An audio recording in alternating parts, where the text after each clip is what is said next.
Hello everyone, welcome back to my channel TR Learners.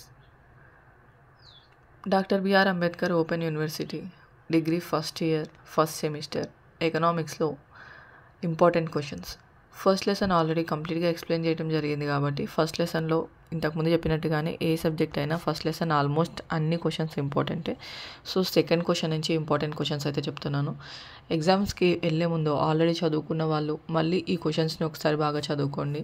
వీటిలోంచి ఎక్కువ questions repeat అయ్యే chance ఉంది. ఓకేనా? సెకండ్ లెసన్లో ఇంపార్టెంట్ క్వశ్చన్స్ అనమాట. ప్రభుత్వ, ప్రైవేట్ మరియు మూలధన వస్తువుల భావనలను వివరింపుము. సంపద, ఆదాయం మరియు శ్రేయస్సులనే భావనలపై ఒక వ్యాఖ్యను రాయండి.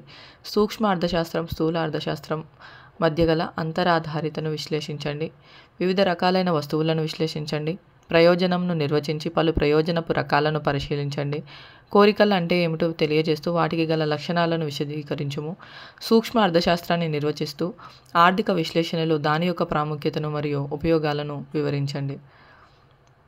డిమాండ్ సిద్ధాంతం మూడవ పాఠంలోవి. డిమాండ్ సిద్ధాంతం అనగానేమి? ఆదాయ డిమాండ్ను విశ్లేషించండి. జాత్యంతర డిమాండ్ను పేర్కొనండి. డిమాండ్ను నిర్వచించి నిర్ణయాంకాలను వివరించండి. వివిధ రకాల డిమాండ్లను వివరించండి. నాలుగో పాఠంలో ఇంపార్టెంట్ ప్రశ్నలు. ధర డిమాండ్ వ్యాకోచత్వంను చర్చించండి. ధర డిమాండ్ వ్యాకోచత్వం యొక్క ప్రాముఖ్యతను వివరించండి. జాత్యంతర డిమాండ్ వ్యాకోచత్వం అనగానేమి? డిమాండ్ వ్యాకోచత్వ భావన తెలిపి డిమాండ్ వ్యాకోచత్వ రకాలను విశ్లేషించండి. ఆదాయ డిమాండ్ వ్యాకోచత్వంను నిర్వచించి దీని రకాలను వివరంగా తెలపండి.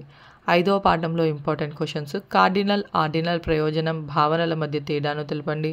ప్రయోజన విశ్లేషణ యొక్క ప్రమేయాలను తెలపండి.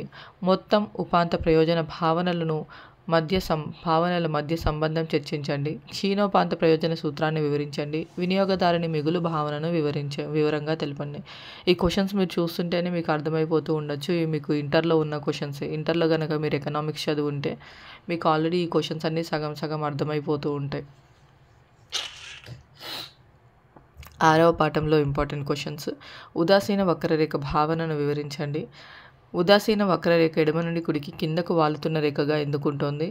ధర రేఖ అనగానేమి? ప్రయోజన విశ్లేషణ కన్నా ఉదాసీన విశ్లేషణ ఏ విధంగా మెరుగైనదో తెలపండి. ఉదాసీన వక్రరేఖ లక్షణాలను వివరంగా తెలపండి. ఉదాసీన రేఖ, బడ్జెట్ రేఖల భావనలను విపులంగా చర్చించండి. ఏడవ పాఠంలో ఉత్పత్తి ఫల భావన రకాలను వివరించండి. సమోత్పత్తి రేఖల ఆకారాలను చర్చించండి. ఉపాంత సాంకేతిక ప్రతిస్థాపన రేటు అంటే ఏమి? సమోత్పత్తి రేఖల భావన, వాటి లక్షణాలు. వినియోగదారుని సమతౌల్యంను సమోత్పత్తి సమవ్యయ రేఖల సహాయంతో చర్చించండి. ఎనిమిదవ పాఠంలో ఇంపార్టెంట్ ప్రశ్నలు. స్వల్పకాలిక ఉత్పత్తి విశ్లేషణ ప్రాముఖ్యాన్ని మరియు పరిమితులను వివరించండి. చరానుపాతాల సూత్రాన్ని విపులంగా చర్చించండి. తొమ్మిదవ పాఠంలో తరహాను అనుసరించి ప్రతిఫలాలను నిర్వచించి తరహాను అనుసరించి పెరుగుతున్న ప్రతిఫలాల గురించి వివరింపుము. అంతర్గత మరియు బహిర్గత తరహా ఆదాల అర్థాన్ని మరియు అంతర్గత మరియు ఆదాలు రావడానికి గల కారణాలను వివరింపము. 10వ పాఠంలో ద్రవ్య వ్యయాలు, నిజ వ్యయాలు విభేదించండి. స్థిర, చర వ్యయాలు విభేదించండి. స్వల్పకాలిక సగటు వ్యయరేఖ మరియు ఉపాంత వ్యయరేఖల మధ్య సంబంధాన్ని వివరించండి. ఒక సంస్థ స్వల్పకాలంలో అనుభవించే వివిధ రకాలైన వ్యయాలను విశదీకరించండి.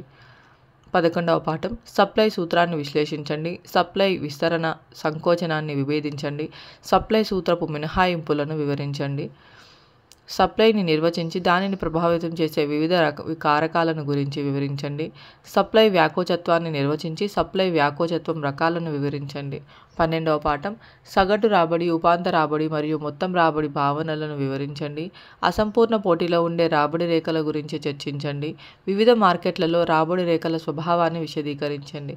ఇవి మనకి మొత్తం అన్ని పాఠాలలో ఉన్న ఇంపార్టెంట్ క్వశ్చన్స్. మీరు ఎగ్జామ్కి వెళ్ళే ముందు ఈ ప్రశ్నల్ని మళ్ళీ ఒకసారి, అంటే ఇప్పుడు మనకి ఆఫ్టర్నూన్ ఎగ్జామ్ ఉంది కాబట్టి ఇప్పుడు మళ్ళీ ఒకసారి ప్రశ్నలన్నిటిని రిపీట్ చేసుకోండి. తప్పకుండా వీటిలోంచి కొన్ని ప్రశ్నలు అయితే వస్తాయి. ఈజీగా రాయొచ్చు, ఈజీగా మంచి మార్క్స్ తెచ్చుకోవచ్చు. ఓకేనా? All the best all of you and thank you for watching.